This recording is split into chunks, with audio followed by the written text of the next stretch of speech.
Welcome student और mister RP sir classes में आपका स्वागत है। जैसा कि आप लोग निरंतर हमारे चैनल से जुड़कर अपना विषय अध्ययन कर रहे हैं, class 12th economics, class 12th अर्थशास्त्र के अंतर्गत व्यष्टि या सूक्ष्म अर्थशास्त्र का जो हम अध्ययन कर रहे हैं, उसी से संबंधित अगला जो हमारा हेडिंग टॉपिक है, आज का जो हेडलाइन है, व्यष्टि या सूक्ष्म अर्थशास्त्र की परिभाषाएं, definition of the micro economics.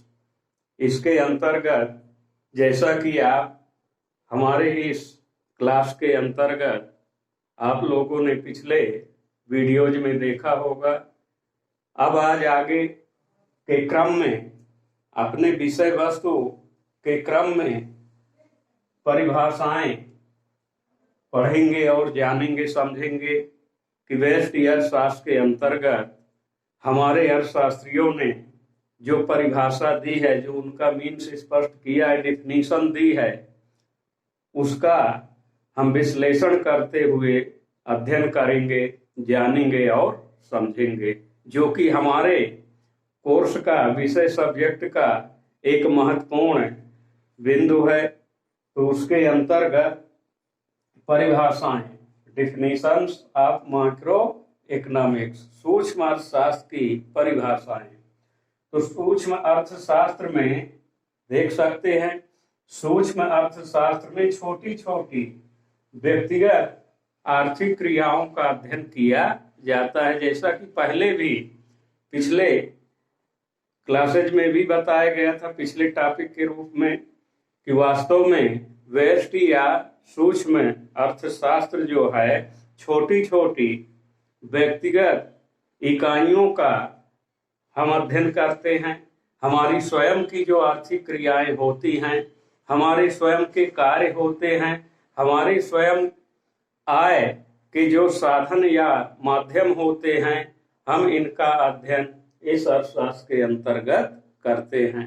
इनके सूक्ष्मतम छोटी छोटी क्रियात्मक इकाइयां शामिल होती हैं, जिसमें अपना स्वयं का आधार होता है। तो इसी के अंतर्गत हमारे आय के जो व्यक्तिगत साधन हैं, हम उसी के अनुसार अपने साधन माध्यमों को प्रयोग में लाते हैं। तो ऐसी इकाइयां जो हैं, सूक्ष्म व्यष्टि अर्थशास्त्र के अंतर्गत आती हैं।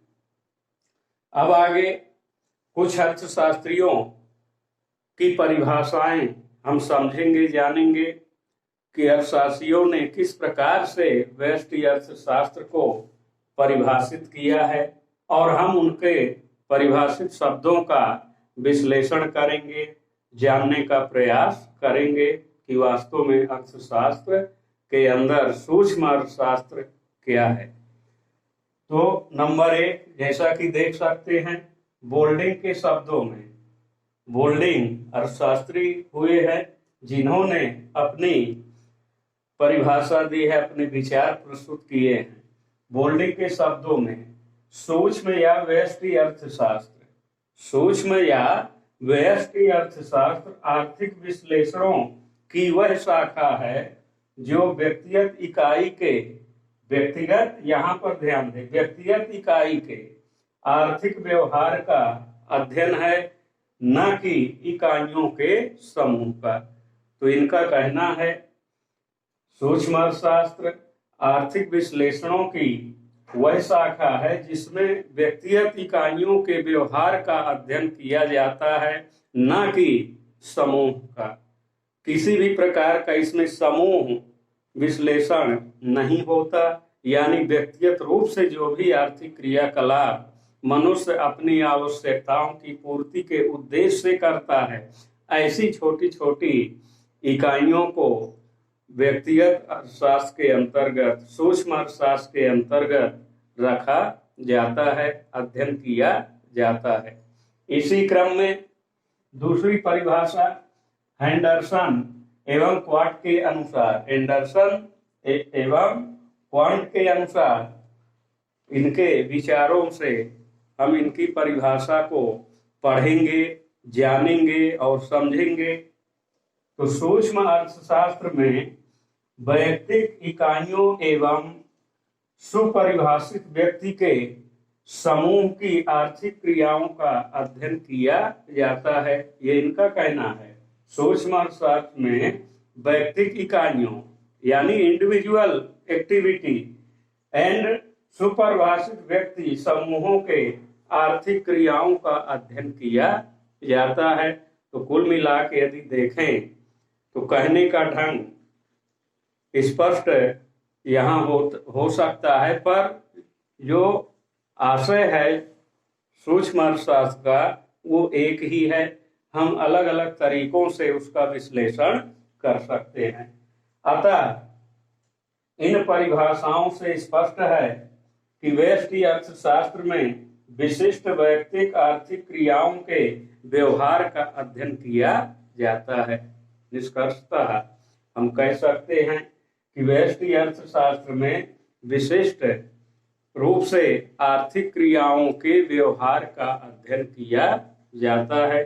तो इस प्रकार से व्यष्टि सूक्ष्म माइक्रो इकोनॉमिक्स के अंतर्गत हम इन परिभाषाओं को पढ़कर, समझकर, इनके विश्लेषणात्मक विवेचना कर हम अध्ययन कर सकते हैं और यह जान सकते हैं कि वास्तव में अर्थशास्त्र के अंतर्गत व्यक्तिक इकाई ही सूक्ष्म अर्थशास्त्र के अंतर्गत आती है, जिसका हम व्यक्तिगत रूप से इंडिविजुअल एक्टिविटी के रूप में हम जो भी कार्य करते हैं वही हमारी व्यक्तिगत आर्थिक क्रिया होती है और इसमें छोटी छोटी इकाइयों को, क्रियाकलापों को शामिल किया जाता है। और यही छोटी छोटी इकाइयां देश के आर्थिक विकास में किस प्रकार से सहयोग करती हैं, तो बाद में जब इसका स्वरूप बढ़ता जाता है, समूह बनते जाते हैं,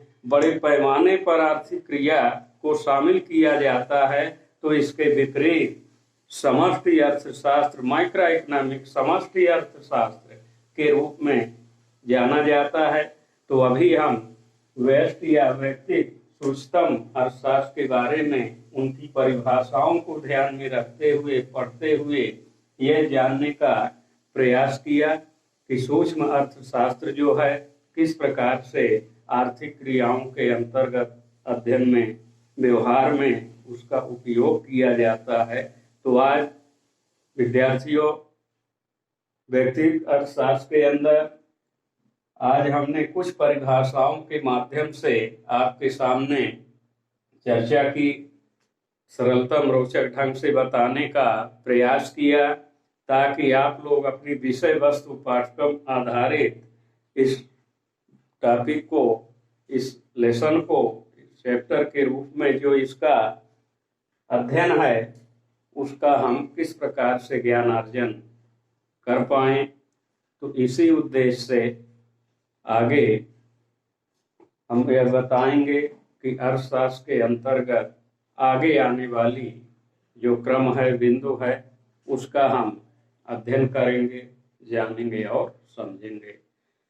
बच्चों, यह आवश्यक है कि आप निरंतर कोई भी क्लास वीडियो ले रहे हैं विषय सब्जेक्ट के माध्यम से, तो उसको नियमित रूप से अपने पूरे टाइम में वीडियो को सब्सक्राइब करें और अधिक से अधिक देखकर अपने विषय वस्तु की जानकारी प्राप्त करें। यही हमारे अध्ययन अध्यापन की अपेक्षा होती है।